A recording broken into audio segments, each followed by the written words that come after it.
Has a non-traditional lender told you as a self-employed person, no, you can't qualify for a mortgage?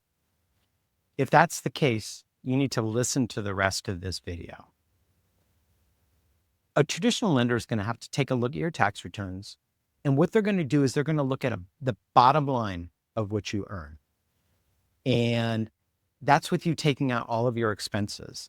And we know that the IRS gives you lots of leeway in regards to expenses that you can take on your tax returns when you're self-employed. That's one of the benefits of being self-employed, is reducing your tax outlay to the government. But that hurts you when you go to a traditional lender to get a mortgage, because all they can do is they can look at your tax returns, and based on what the bottom line of your tax returns says, that's the amount that they're going to qualify you on. Not based on the top line, based on the bottom line after all your expenses. Well, that hurts a lot of people. And quick story, I have an attorney in San Francisco. She's trying to buy a house. She is self-employed. She owns her own company. She's a one-person shop.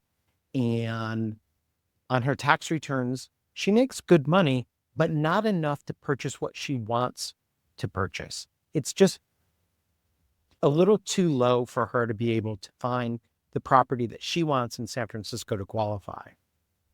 So the way that I can look at this is I can take a look at what her cash flow is. And we use a bank statement loan. And what I tend to do is I tend to do 12 months. You can do 12 to 24. I tend to use 12 months worth of bank statements. And I take and look at your deposits for the last 12 months. And I start my calculation based on how much you've deposited over the last 12 months. And based on that, the bank applies a ratio. And it depends on how many people you have working for you. And if you're a sole proprietor and it's just you and you work from home, they're going to give you a little bit more of the money. But the worst possible case they're going to do is they're going to cut that in half. So if it's $1 million, they're going to cut it in half to $500,000. But if you had $1 million worth of deposits in your bank account for your business for the last 12 months, and we had to cut that in half to $500,000, you're still going to qualify for a lot more than you'd qualify for if we were to look at your tax returns, because I'm going to tell you, you cut your income down a lot more than to $500,000. Most likely that person's income is going to be, let's just say it's probably going to be $150,000. So the difference between what a person qualifies for at $150,000 and what they'd qualify for based on $500,000 worth of annual income is going to be a huge difference.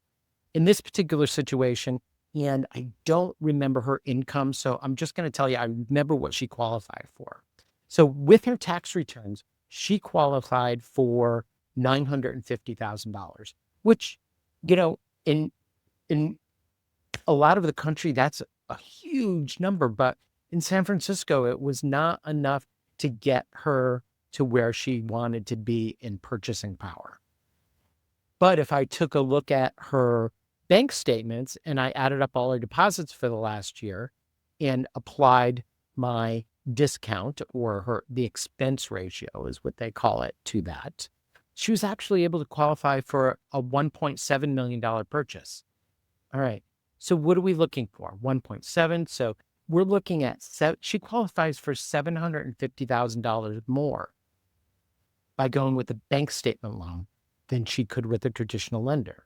And a traditional lender, the big banks that are out there, that's the way they're going to qualify, because that's the way they've always done it. That's the way Fannie Mae looks at it. That's the way Freddie Mac looks at it. That's the way all the big banks look at it, because they're following Fannie Mae and Freddie Mac guidelines. So we have portfolio products that allow you to qualify based on your bank statements. So if you find yourself in this situation where a bank is saying no to you, and I have people call me every week, I have several clients call me on a weekly basis saying, the bank said no, but so-and-so told me that CJ is going to be able to help me get a loan. And I listen to their situation. I listen to what the bank's said why they couldn't do it. I absorb it all in because I want to make sure they feel as though they're heard.